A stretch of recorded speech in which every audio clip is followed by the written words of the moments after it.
नमस्कार, आप सभी का स्वागत है राघवेंद्रा ई क्लासेस में। और आज हम नाउन की क्लास को आगे कंटिन्यू करेंगे। नाउन के हमने 4 क्लासेस हम कर चुके हैं। नाउन में हमने नाउन को पढ़ा था, नाउन की टाइप्स को पढ़ा था, नाउन के जेंडर के बेस पे पढ़ा था, नाउन को नंबर के बेस पे पढ़ा था। और अब नाउन को हमने फिर किया था कि अगर नाउन किस टाइप की है, दिखती है और कैसे वो बिहेव करती है, बिहेवियर ऑफ नाउन पढ़ा था कि कुछ नाउन आपकी क्या है, सिंगुलर दिखती है, सिंगुलर वर्ब लेती हैं, कुछ सिंगुलर दिखती है, प्लूरल वर्ब लेती हैं, कुछ प्लूरल दिखती है, प्लूरल वर्ब लेती हैं, और कुछ प्लूरल दिखती है पर वर्ब क्या लेती हैं, सिंगुलर लेती हैं। तो इस तरीके से हमने क्या किया था, बिहेवियर ऑफ नाउन को भी स्टडी किया था। आज हम शुरू करेंगे नाउन का पोजेसिव, कि नाउन का पोजेसिव कैसे लेते हैं। और नाउन का पोजेसिव हम लेते हैं अपोस्ट्रोफी के साथ। किसके साथ लेते हैं? Apostrophe with S. आज हम अपोस्ट्रोफी विद क्या लेंगे? एस। बहुत इंपॉर्टेंट है, इसी को हम क्या बोलते हैं? Apostrophe S. सब पढ़ते भी होंगे। हम क्या बताते हैं? पोजेसिवनेस दिखाने के लिए क्या दिखाते हैं? केस, हमारा जो नाउन है उसका पोजेसिव, उसका अधिकार दिखाने के लिए वो क्या होता है। उससे पहले हम सीखते हैं कोमे का यूज। जो ये कोमा हम यूज कर रहे हैं, ये अगर यहाँ लगा है तो पोजेसिव दिखा रहा है, अपोस्ट्रोफ बन गया है। पर अगर अपोस्ट्रोफी यहाँ पे ना होके कहीं और है तो इसका मीनिंग अलग अलग हो सकता है। जैसे अगर यही कोमा, अगर मैं मान लू ए है, ए के बाद कोमा लगा रहे हो आप, एक टाइप तो ये हो गई। हो सकता है ए के ऊपर कोमा लगा रहे हो, फिर ये अपोस्ट्रोफ केस जा रहा है। हो सकता है आप ए को कोट्स के अंदर रख रहे हो, इसको क्या कहूंगी? कोट्स के अंदर है। और हो सकता है ए को मैं डबल कोट्स के अंदर रखूं, किसके अंदर रखूं? डबल कोट्स में। तो ये कोमे, इस तरीके से कोमे का हमारा यूज होता है। अब इनका फंक्शन कैसे है? फर्स्ट इसको देखो। एक तो हम कोमे का यूज करते हैं किसके लिए? एक से ज्यादा लोग हैं उनको हम दिखाने के लिए कोमे का यूज करते हैं। जैसे राम, श्याम, राधा एंड सीता। तो हमने क्या किया? अब इनको सेपरेट किया है किससे? कोमे से, कि राम है, एक श्याम है, एक राधा है और एक क्या है? सीता है। तो आपको क्या है, इसको हमने क्या कि एंड की तरह भी हम यूज करते हैं। दूसरा इसका यूज होता है केस ऑफ अपोजिशन में। किसमें यूज होता है? Case of opposition. अब ये क्या है, हमने वोकैब की वीडियो में पढ़ा भी था। एक होता है ऑपोजिट, एक क्या होता है? ऑपोजिट। ऑपोजिट का जब हम यूज करते हैं, ऑपोजिट का मतलब क्या होता है? उल्टा। क्या होता है? विपरीत। पर हमारा अपोजिशन का मतलब क्या होता है? जो बिल्कुल साथ में है, मतलब जो बिल्कुल उसके क्या है? नियर है, बिल्कुल साथ में है। क्या है? बिल्कुल साथ में है। प्लेस्ड टुगेदर, बिल्कुल साथ साथ बैठे, मतलब अपोजिट बैठे, मतलब बिल्कुल साथ साथ बैठे हैं, बिल्कुल साथ प्लेस्ड हैं। तो केस ऑफ अपोजिशन में भी हम क्या यूज करते हैं? कोमे का यूज करते हैं। कैसे यूज करते हैं? अब मैंने राम को ही ले लिया, चलो। Ram comma sub inspector in Delhi has arrived. Ram sub inspector in Delhi. अब ये क्या है? प्लूरल के लिए यूज नहीं कर रहा, मतलब हम दो बंदों को सेपरेट नहीं कर रहे हैं। अब क्या करें? Ram sub inspector in Delhi. अगर कोई पर्सन होता उसका नाम लिख देती, राम श्याम हो गया। पर हमने क्या किया? Ram sub inspector in Delhi. तो यहाँ पे जो कोमा यूज कर रहा है उसके बाद क्या है? डेजिग्नेशन है। क्या है? डेजिग्नेशन है कि कोई सब इंस्पेक्टर इन दिल्ली है। वो कौन है? वो राम है। तो राम का डेजिग्नेशन, राम की डिस्क्रिप्शन, राम को डिस्क्राइब करने के लिए हमने क्या आगे यूज किया है कि राम कौन है? Ram sub inspector in Delhi. इसको मैं लिखूं Ram who is sub inspector in Delhi. उसकी जगह हु इज को हटा के मैंने क्या लगाया है? कोमा। और इस कोमा का मतलब क्या है? हम किसकी तरह यूज कर रहे हैं इसको? Case of opposition. इसका मतलब क्या है? यहाँ पे ये क्या है? इसकी डिस्क्रिप्शन है कि राम कौन है? सब इंस्पेक्टर इन दिल्ली है। हैज अराइव, आ चुका है। अब कई बार एरर आती है इस केस में, यहाँ पे क्या करके देते हैं? हैव करके देते हैं। क्या होगा? गलत होगा, क्योंकि यहाँ पे दो पर्सन की बात नहीं हो रही है। अगर होता राम श्याम तब लिखते क्या? Have arrive. यहाँ पे राम श्याम की बात नहीं हो रही है।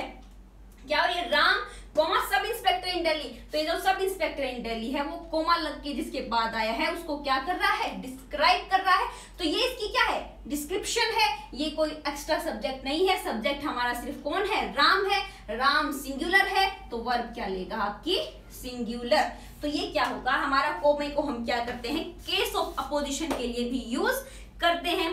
उसके बाद आपका अपोस्ट्रोफी तो अब हम वहीं पढ़ेंगे। इसके बाद डिटेल में कोट्स का यूज हम कहाँ करते हैं। देखो कोट्स का मतलब कैसे यूज करते हैं, चलो एक एग्जांपल के थ्रू बताते हैं। देखो, आई एम मनीषा, या लिखूं मैं I am doing my work.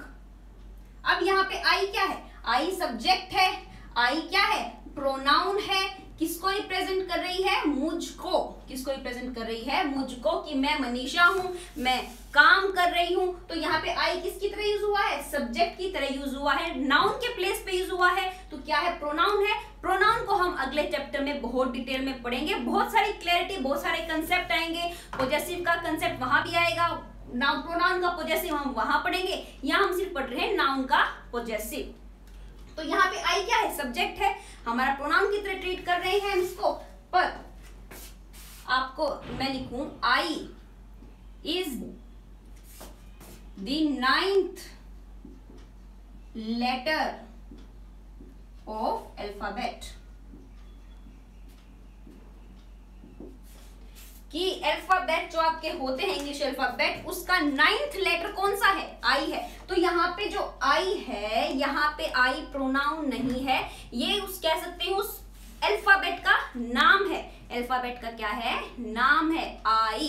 देखो प्रोनाउन एक तो यूज करते हैं, जैसे मैं मनीषा हूं, मनीषा की जगह मैं कहीं यूज कर रही हूं तो मैंने लिखा आई, तो वहां पे आई क्या बना, प्रोनाउन। पर आई भी क्या है, किसी प्रोनाउन का नाम है ना, मतलब मैं अपने आप को रिप्रेजेंट करने के लिए आई का यूज कर रही हूँ। तो आई एक तरह से क्या है, नाम भी है, एक तरह से क्या है, नाम है। किसका नाम है, एक ऐसी चीज का नाम है जो मैं अपनी जगह यूज करती हूँ। तो यहाँ पे एज आई क्या, एक प्रोनाउन का नाम है, एक प्रोनाउन का नाम है। और किसी भी चीज के नाम को हम क्या कहते हैं, नाउन कहते हैं। तो यहाँ पे तो आई क्या, प्रोनाउन की तरह यूज हो रहा है, इसके अकॉर्डिंग हमने एम को यूज किया है। पर यहाँ पे आई के बाद एम लगाया तो क्या हो जाएगी, गड़बड़, क्योंकि अब यहाँ पे I is the 9th letter of alphabet. यहाँ पे आई मेरे को रिप्लेस नहीं कर रहा है, मैं को रिप्रेजेंट नहीं कर रहा है। यहाँ पे आई की बात हो रही है क्या, अल्फाबेट के नाम की, कि जो आपके अल्फाबेट है इंग्लिश के A B C D E F G H I J K L. तो मतलब ये क्या है, अल्फाबेट के नाम है। अल्फाबेट के नाम क्या क्या है, पहले अल्फाबेट, पहले लेटर का नाम क्या है, ए, दूसरे लेटर का नाम क्या है, बी, तीसरे का क्या है, सी, चौथे का क्या है, डी, पांचवे का क्या है, ई, तो 9th का क्या है, आई। तो यहाँ पे क्या है, अल्फाबेट के लेटर का नाम है क्या, आई। मतलब यहाँ पे आई क्या है, नाउन है। आई क्या है, नाउन है, एक लेटर के नाम का नाम। अब किसी भी लेटर का नाम है क्या, आई। तो यहाँ पे आई प्रोनाउन नहीं है, आई किसकी तरह ट्रीट हो रहा है, नाउन की तरह ट्रीट हो रहा है। और यहाँ पे सिंगुलर नाउन है, किसकी तरह ट्रीट हो रहा है, नाउन है। और क्या है, सिंगुलर है, क्योंकि सिर्फ एक लेटर है ना। 9th लेटर का नाम सिर्फ क्या है, आई है। 9th लेटर का नाम क्या है, आई है। और अब नाउन है, सिंगुलर नाउन है। सिंगुलर नाउन के साथ हम सिंगुलर वर्ब यूज करते हैं। तो यहाँ में मैं क्या लूंगी, इज लूंगी। यहाँ के क्या लूंगी, मैं इज लूंगी। इस बात को ध्यान से समझना बहुत जरूरी है कि यहाँ पे एम मत लगा देना कि I am the 9th letter of alphabet. अगर आपने यहाँ यूज कर दिया आई एम द 9th लेटर, तो मतलब क्या हो गया, मनीषा 9th लेटर है क्या अल्फाबेट की। अब मनीषा क्या, जो आपका 9th लेटर अल्फाबेट में आएगा इंग्लिश अल्फाबेट, उसको क्या मैं मनीषा बोलूंगी, A B C D E F G H I, या A B C D F G H Manisha. तो नहीं बात बनी ना आपको। जब आई को मुझे अपने आप को रिप्रेजेंट करना है, तब मैं आई को प्रोनाउन की तरह यूज करती हूँ। I am Manisha, I am doing my work, I am teaching English, I have done this, I have done doing this, sorry I am doing this, I have done this. तो मतलब ये क्या कर रहे हैं हम, वहां पे आई मनीषा को रिप्लेस कर रहा है, मनीषा की मैं को रिप्रेजेंट कर रहा है, मैं अपने बारे में बात कर रही हूं। तब वो वहां क्या है, प्रोनाउन है। वो क्या कर रहा है, प्रोनाउन है। पर यहाँ पे आई प्रोनाउन की तरह यूज नहीं हो रहा है, आई नाम है। किसका नाम है, एक लेटर का नाम है, इंग्लिश अल्फाबेट के 9th लेटर का नाम। इंग्लिश अल्फाबेट के 9th लेटर का नाम क्या है? आई है। तो यहाँ पे नेमिंग है, एक लेटर की नेमिंग, और किसी भी लेटर का, किसी भी थिंग का, किसी भी प्लेस का, किसी भी पर्सन के नाम को हम क्या कहते हैं? नाउन कहते हैं, प्रॉपर नाउन कहते हैं। तो यहाँ पे ये आई क्या है? नाउन की तरह ट्रीट हो रहा है। और नाउन क्या है? Singular noun. क्या है नाउन? सिंगुलर नाउन है। सिंगुलर नाउन है तो हमने क्या वर्ड यूज की है? Is key. I is the 9th letter of alphabet. इस बात को जो समझ गया तो आपके बहुत सारे कंसेप्ट क्लियर हो जाएंगे। जब आई मेरे को अपने आप को रिप्लेस करता है तब हम आई को प्रोनाउन की तरह यूज करते हैं, और वो क्या लेता है? आई के साथ एम लगता है, आई के साथ वॉज लगता है, आई के साथ हेड लगता है, आई के साथ हैव लगता है। पर जब आई हमारे प्रोनाउन की तरह ट्रीट ना करके किसी लेटर का नेम है, किसी लेटर के नेम को रिप्रेजेंट कर रहा है या किसी की नेमिंग को रिप्रेजेंट कर रहा है, तब वहां पे वो नाउन है। जैसे कि आप देख रहे हैं I is the 9th letter of alphabet. तो यहाँ पे आई क्या है? नाउन है। और इसकी क्या नाउन है? सिंगुलर नाउन है, क्योंकि एक अल्फाबेट, एक लेटर की बात हो रही है। एक लेटर क्या है? सिंगुलर है। ठीक है, तो यहाँ पे क्या हो गया? I is the 9th letter of alphabet. तो यहाँ पे बिल्कुल सही। कई बार क्या है, हम फ्लो में गलती करेंगे। हो सकता है एग्जामिनर आपको आई के बाद एम लगा के दे दे, और फिर क्या हम इसको पकड़ेंगे नहीं, इस गलती को पकड़ेंगे नहीं कि आई तो एम ही लेता है, पर यहाँ पे आई मुझे नहीं रिप्रेजेंट कर रहा है, आई किसी पर्सन को रिप्लेस नहीं कर रहा है, आई किसको डिनोट कर रहा है? एक लेटर के नाम को। और एक लेटर के नाम को हम क्या लेंगे? नाउन ट्रीट करेंगे। और नाउन क्या लेगा? सिंगुलर। बहुत प्यारा कंसेप्ट है, एक बार समझ में आ जाए तो आपको कभी जिंदगी में गलती नहीं करोगे। अपने कंसेप्ट को क्लियर रखना बहुत जरूरी है। तो ये क्या था आपका कोट्स का। अगर यहाँ कोट्स ना भी हो तब भी आपको पता चलना चाहिए कि अगर कोट्स है तो सिंपल सी बात है, यहाँ पे हम क्या है, किसी को स्पेशलाइज ले रहे हैं, किसी आई, किसी क्या है आई, यहाँ पे आई ना होके कुछ और है। और दूसरा, अगर कोट्स नहीं है तब भी आपको समझ में आना चाहिए कि यहाँ पे आई मैं नहीं हूं, यहाँ पे आई क्या है? एक लेटर का नाम है। और यहाँ पे आई की जगह क्या आएगा? इज आएगा। आई के बाद एम नहीं आएगा। किसी को यहाँ डाउट हो तो जरूर कमेंट सेक्शन में ड्रॉप कर दीजिएगा, हम आपके कमेंट्स को कंसीडर करेंगे और उसको भी क्या है क्लैरिटी आपको देंगे। उसके बाद आता है आपका double quotes, inverted commas. Inverted commas में हम कब रखते हैं? हम जब किसी भी व्यक्ति के द्वारा, किसी भी पर्सन के द्वारा कही गई बात को एज इट इज किसी और को बताएं तब उसको क्या लिखते हैं? इन्वर्टेड कॉमास में। मतलब वो क्या है? चीजें किसी और द्वारा कही गई हैं और उसको मैंने एज इट इज आपको बता दिया है। ये आपका किसमें स्पीच में आता है? नरेशन का पार्ट होता है। डायरेक्ट और इनडायरेक्ट स्पीच में हम इसको क्या है लिखते हैं। तो किसी के द्वारा कही गई एज इट इज बात को हम किस में लिख देते हैं? डबल इन्वर्टेड कॉमास में। नरेशन का पार्ट है, जब हम नरेशन करेंगे तो उसको भी हम बहुत डिटेल में समझेंगे, डायरेक्ट स्पीच और इनडायरेक्ट स्पीच को। जैसे लिखें हम राम सेड, अगर मैं लिखूं आपके लिए Ram said Sita is my wife. तो हमने क्या है, राम ने जो भी कहा उसके शब्दों को हमने क्या किया है? एज इट इज यूज किया है। तो किसी के एज इट इज, किसी के कहे के बातों को एज इट इज बता देना, उसको हम क्या यूज करते हैं? इन्वर्टेड, डबल इन्वर्टेड कॉमास में उसको हम लिखते हैं। तो ये तो आपका एक केस ऑफ अपोजिशन, ये हो गया आपका कोट्स, ये आपके हो गए डबल कोट्स। अब इसके बाद हम आज का हमारा टॉपिक ही क्या है? अपोस्ट्रोफी। अब देखो ये क्या करता है? नाउन के पोजेसिवनेस को हमें बताता है। क्या बताता है? नाउन के पोजेसिवनेस को। अभी पोजेसिव क्या होता है? पोजेसिव क्या होता है? अधिकार होना। पोजेसिव क्या होता है? आपका किसी चीज पे अपना अधिकार हमें दिखाना, पोजेसिव केस। ठीक है, ऐसे भी आप सब बहुत यूज करते हैं, मैं इसके लिए बहुत पोजेसिव हूँ, मैं इसके लिए बहुत पोजेसिव हूँ, मैं अपने काम के लिए बहुत पोजेसिव हूँ, मैं इस लड़की के लिए बहुत पॉजेसिव हूँ, मैं इस लड़के के लिए बहुत पॉजेसिव हूँ, मैं अपने भाइयों के लिए बहुत पॉजेसिव हूँ, मैं अपनी बहनों के लिए बहुत पॉजेसिव हूँ, या मैं अपने फादर के लिए बहुत पॉजेसिव हूँ, मैं अपने लिए बहुत पॉजेसिव हूँ। पॉजेसिव का मतलब क्या है, हम उसके ऊपर अपना अधिकार दिखा रहे हैं, उसके लिए हम क्या है, अधिकार जिसके ऊपर रखते हैं उसी के लिए हम क्या होते हैं, पॉजेसिव होते हैं, उसके लिए क्या होते हैं, पॉजेसिव होते हैं। तो अधिकार की श्रेणी के लिए, अधिकार है मेरा उसके ऊपर, उसके लिए हम क्या यूज करते हैं, पॉजेसिव। तो नाउन के पॉजेसिव के लिए हमने क्या यूज किया, अपोस्ट्रोफी एस। पहली बात देखो, अगर मैं कहूं Ram is a good player, Ram is a good player, तो यहाँ पे राम क्या है, सब्जेक्ट की जगह यूज हो रहा है। जब भी कोई नाउन सब्जेक्ट की तरह यूज होती है तो उसे हम सब्जेक्टिव केस बोलते हैं, या क्या बोलते हैं, नॉमिनेटिव केस। क्या बोल रहे हैं, नॉमिनेटिव केस। किसकी तरह यूज हो रहा है, जब वो यूज होता है सब्जेक्टिव की तरह। सब्जेक्टिव भी बोल सकते हैं, नॉमिनेटिव बोल सकते हैं। अगर मैं लिखूं सीता, चलो नहीं सीता नहीं, चलो सीता नहीं लिखते, सीता स्लेप्ड राम, किसको मारा, राम को मारा। तो मतलब यहां पे राम क्या हो गया है, ऑब्जेक्ट की तरह आ रहा है।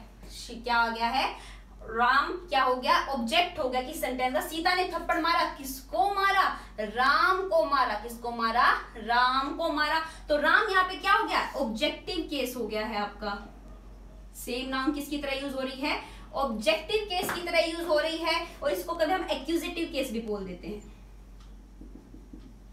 ठीक है, अब मैं बात कर रही हूं पोजेशन की। मैं लिखना हो it is Ram's house, it is Ram's house. अब ये क्या कह रहे हैं कि यह घर राम का है। क्या कह रहे हैं, राम का घर, मतलब इस घर पे किसका अधिकार है, राम का अधिकार है। किसका अधिकार है, राम का है। It is Ram's house. तो ये क्या है आपका पॉजेसिव केस, ये क्या है आपका पॉजेसिव केस। तो पॉजेसिव केस में हम क्या यूज करते हैं, हम पॉजेसिव केस में यूज करते हैं अपोस्ट्रोफ एस। और अगर ये Anu help me Ram, help me Ram, देखो यहाँ पे भी कोमे का यूज हुआ है। ये यहाँ पे राम क्या है, सब्जेक्टिव भी नहीं है, ऑब्जेक्टिव भी नहीं है, क्या वोकेटिव, क्या है वोकेटिव है। हम किसी को आवाज लगा रहे हैं हेल्प मी राम, जरूरी नहीं है राम, अगर देखो राम ने उसकी हेल्प की तो क्या लिखेगा, राम हेल्प मी, या राम से क्या है, Ram help me, Ram help मी। अगर राम को मदद मिली तो ऑब्जेक्टिव केस हुआ। राम के अधिकार की बात हुई तो वो क्या हो गया आपका पॉजेसिव केस हो गया। वोकेटिव का मतलब क्या, हेल्प मी, मैं मदद मांग रही हूँ पर नाम किसका ले रही हूँ, राम। हेल्प मी राम, मैं किसी को आवाज करके वोकल होके क्या है, आवाज लगा रही हूँ, help me Ram, help me, comma के बाद क्या है, हेल्प मी, मेरी मदद करो, कोमा लगा के राम, मतलब मैं राम को क्या कर रही हूँ, आवाज लगा रही हूँ, हेल्प मी राम। तो ये आपके क्या है, ये भी आपका क्या एक टाइप हो सकती है नॉमिनेटिव केस, जब सब्जेक्ट की तरह है, आपका ऑब्जेक्टिव केस जब ऑब्जेक्ट की तरह है, जब पोजेशन पॉजेसिव केस जब हम पोजेशन की बात करते हैं, अधिकार की बात करते हैं, तब हमने क्या लिया, राम्स हाउस अपोस्ट्रोफी एस का यूज किया, और उसके बाद क्या है, हेल्प मी राम। जब कोमा लगा के इस तरीके से राम लिखा है तो ये सब्जेक्टिव केस भी नहीं है, ऑब्जेक्टिव केस भी नहीं है। हेल्प किसको चाहिए, मी को, जरूरी नहीं उसे राम से हेल्प मिले, ऊपर क्या है, राम को आवाज लगा रहे हैं तो हेल्प मी, यहाँ पे क्या वोकेटिव उसको आवाज लगा रही है। अगर राम ने उसकी हेल्प कर दी तो ये क्या हो जाएगा, राम हेल्प मी, तब उसका क्या हो जाएगा, सब्जेक्ट हो जाएगा। तो ये भी क्या है, आपके टाइप हो गए हैं। तो अब आज हम डिस्कस करेंगे क्या, पॉजेसिव केस, क्योंकि देखो सब्जेक्टिव केस हम कर चुके हैं, सिंगुलर बिहेवियर ऑफ नाउन में हम पढ़ क्या रहे थे, सब्जेक्टिव केस ही पढ़ रहे थे, ठीक है। तो आज हमारा फोकस किस पे है, पॉजेसिव केस पे, मतलब अपोस्ट्रोफ एस का यूज कैसे किया जाए। तो अपोस्ट्रोफ एस का यूज किसके यूज करते हैं, नाउन के पॉजेसिव को, नाउन के पोजीशन को हम क्या है, नाउन के अधिकार को दिखाने के लिए क्या यूज करते हैं, अपोस्ट्रोफी विद एस। तो ये आपकी क्या है, फाउंडेशन है कि हम अपोस्ट्रोफ एस को यूज करते हैं नाउन के अधिकार के लिए। अब अपोस्ट्रोफ एस को यूज कैसे करें नाउन के साथ। सबसे पहली बात, जो हमारी सबसे पहली बात इसके अंदर आएगी, फर्स्ट ये क्या है, यूज करा जाता है किसके लिए, लिविंग बीइंग्स के साथ, इसके साथ लिविंग बीइंग्स के साथ। लिख लो आप, Ram's father, Rohit house, Sita pen, Mohan book, Mohan's book. तो किसी भी लिविंग बीइंग, किसी भी लिविंग ह्यूमन बीइंग के साथ हम क्या यूज करते हैं, अपोस्ट्रोफी एस। तो जितने भी ह्यूमन हैं वो अपने किसी भी चीज के लिए क्या यूज कर सकते हैं, हम यूज कर सकते हैं अपोस्ट्रोफी एस। पर ये केस अलाउड नहीं है नॉन लिविंग बीइंग के साथ। नॉन लिविंग थिंग के साथ हम अपोस्ट्रोफी एस यूज नहीं करते हैं। एग्जाम्पल, हम इनके साथ तो अलाउड है, इनके साथ तो अलाउड है, पर अगर यहाँ पे क्या है, नॉन लिविंग थिंग की बात हो तो नॉन लिविंग थिंग के साथ हम क्या यूज नहीं करते हैं, अपोस्ट्रोफी एस यूज नहीं करते हैं। जैसे पेन्स कैप, क्या है, पेन्स कैप, गलत तरीका है लिखने का, इसको हम क्या लिखेंगे, कैप ऑफ पेन। क्या लिखेंगे, cap of pen. House wall, house wall, गलत है, क्या लिखेंगे, द वॉल ऑफ हाउस। क्या लिखेंगे, द वॉल ऑफ हाउस। ये बात ध्यान रखने की है कि हम इनको क्या है, लिविंग बीइंग्स के साथ यूज करते हैं, नॉन लिविंग बीइंग्स के साथ यूज, नॉन लिविंग थिंग्स के साथ हम यूज नहीं करेंगे। अब इनकी कुछ एक्सेप्शंस हैं, इनकी क्या है, कुछ एक्सेप्शंस हैं। वो कौन सी एक्सेप्शंस हैं, चलिए वो देख लेते हैं एक बार।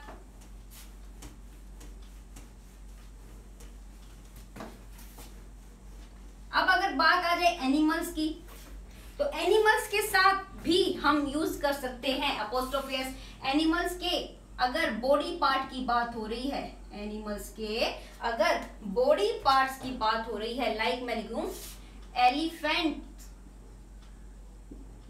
ट्रंक, डॉग्स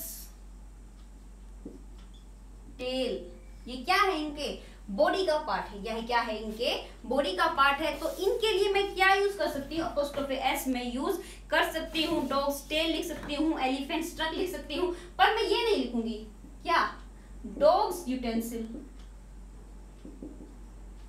डॉग के बर्तन के लिए डॉग्स यूटेंसिल का यूज करना ज्यादा अच्छा तरीका नहीं है, इसको हम और भी अच्छे तरीके से लिख सकते हैं, क्या, यूटेंसिल ऑफ, अगर मैं लिखूं माई डॉग यूटेंसिल, तो क्या है, utensil of my dog, utensil of my dog. तो ये क्या है, इनके बॉडी का पार्ट, सूंड है, उसकी क्या है, टेल है, उसके साथ हम क्या है, यूज कर सकते हैं। पर अगर आपको डॉग की किसी नॉन लिविंग थिंग का पार्ट यूज कर रहे हैं, तो उसके लिए हम क्या यूज करते हैं, हम इसको बेटर लिखेंगे, ऐसा ना लिख के इसको हम ऐसे प्रेफर करेंगे, ये ज्यादा बेटर तरीका है लिखने का। जनरली अब स्पोकन इंग्लिश में तो हम क्या है, कई बार ध्यान नहीं देते हैं, हम बोल जाते हैं चीजों को, पर ग्रामेटिकली बेस्ट तरीका क्या है, उसको हम इस तरीके से लिखें। दूसरा, आपके इंसेक्ट के साथ हम यूज नहीं करते हैं, इंसेक्ट्स के साथ हम यूज नहीं करते हैं अपोस्ट्रोफी एस। ऐसे नहीं लिखेंगे हनीज बी, क्या लिखेंगे, सॉरी बीज हनी नहीं लिखेंगे, बीज हनी नहीं लिखेंगे, क्या लिखेंगे, हनी ऑफ बी। क्या लिखेंगे, हनी ऑफ बी। तो इंसेक्ट के साथ क्या है, अलाउड नहीं होता है अपोस्ट्रोफी एस। उसके बाद आपके नॉन लिविंग थिंग्स का क्या होता है, एक्सेप्शंस होते हैं कि इनके साथ हम यूज कर सकते हैं। इनके साथ कौन सी नॉन लिविंग थिंग्स साथ हम यूज कर सकते हैं, नंबर 1 डेज, वीक। अब देखो डे लिखा है तो उसका मतलब नाइट भी अपने आप हो गई है, ठीक है, डे नाइट के साथ, वीक के साथ, मंथ के साथ, ईयर के साथ हम अपोस्ट्रोफी एस यूज कर सकते हैं।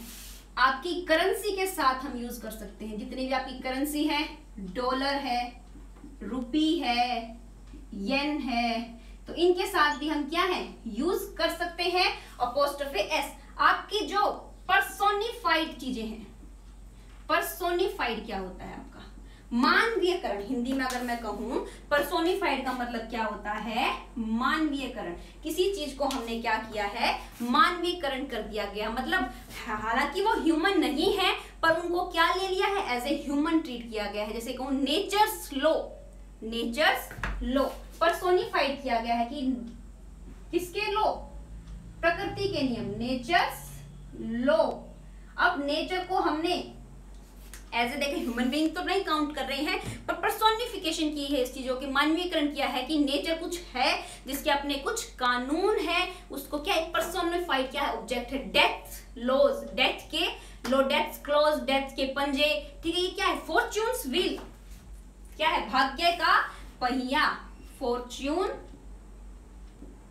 व्हील। क्या किया है हमने, इन चीजों का क्या किया है, पर्सोनिफिकेशन किया है। पर्सोनिफिकेशन में पर्सोनिफाइड ऑब्जेक्ट के साथ हम यूज कर सकते हैं अपोस्ट्रोफी एस। अब कुछ आपके क्या है, फ्रेजेस हैं, कुछ इडियम्स हैं जिनके साथ आपका क्या आता है, अपोस्ट्रोफी एस आता ही है। हमने इडियम्स की सीरीज शुरू की है तो उसमें आप देखना, क्योंकि जो भी आप इडियम पढ़ो ना तो उसका सिर्फ मीनिंग नहीं, उसको एक बार अच्छे से नजर देखनी चाहिए कि उसको लिख कैसे रहे हैं। जैसे अगर आप कोई भी वकैब याद कर रहे हो तो उसकी स्पेलिंग साथ में याद करो, क्योंकि आपकी कॉम्पिटिटिव एग्जाम में स्पेलिंग भी पूछी जाती है, स्पेलिंग पूछी जाती है। स्पेलिंग का एरर आप तभी बता पाएंगे ना जब आपको स्पेलिंग आती है। तो अगर आपको जितने वर्ड्स याद हैं उन वर्ड्स के ऊपर अच्छे से एक बार क्लैरिटी से देख लो, कि एक बार क्लैरिटी से अगर आप चीजें देख रहे हो, अगर आपको एग्जैक्ट याद नहीं है पर तो अब भी आप क्या है उसको देखकर बता सकते हैं कि इसकी स्पेलिंग ठीक है या नहीं है। तो अपनी स्पेलिंग्स पे ध्यान रखो। जो भी आपने इडियम पढ़ा है, इडियम्स पढ़े हैं, जो फ्रेजेस पढ़ रहे हो, उनको भी एक बार ध्यान से देखो कि भाई वो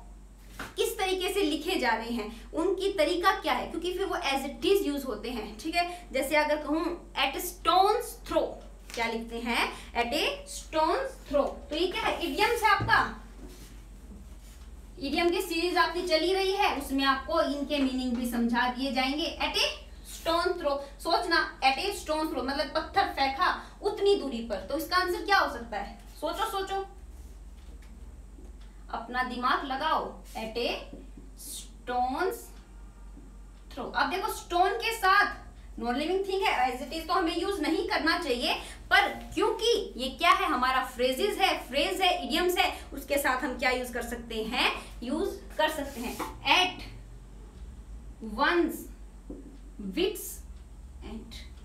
अब यहाँ पे भी क्या है, अपोस्ट्रोफी एस यूज हुआ है तो इसको भी हम क्या है एज इट इज यूज करेंगे। तो किसी इडियम्स फ्रेजेस में जहां अपोस्ट्रोफी एस आया है उसको भी हम एज इट इज यूज करते हैं। तो ये आपका क्या हुआ, लिविंग बीइंग के साथ, ह्यूमन बीइंग के साथ हम यूज करते हैं, किसी भी तरीके से एनिमल के साथ कर सकते हैं, पर अगर हो सके तो एनिमल अगर नॉन लिविंग थिंग के साथ यूज किया जा रहा है तो उसको हम क्या है लिख सकते हैं, जैसे डॉग्स टेल अच्छा है पर डॉग्स यूटेंसिल ठीक नहीं है, उसको क्या लिखेंगे, यूटेंसिल ऑफ डॉग, ठीक है। उसके बाद आपका क्या है, आपके वीक हैं, डेन है, नाइट है, ठीक है। आपकी पर्सोनिफाइड ऑब्जेक्ट है, नेचर के लो, हेवंस विल मतलब क्या है, ये भैया हमारे स्वर्ग, ये मतलब हमारे भगवान की मर्जी है, गॉड, तो ये क्या है, इसके साथ भी हम अपोस्ट्रोफी यूज कर सकते हैं। इसके बाद आपके क्या है, करेंसी के साथ आ गया, डिस्टेंस के साथ, जो आपकी डिस्टेंस है, मीटर यूनिट है, जिनके साथ हम क्या है, हम मापते हैं आपकी यूनिट, मीटर,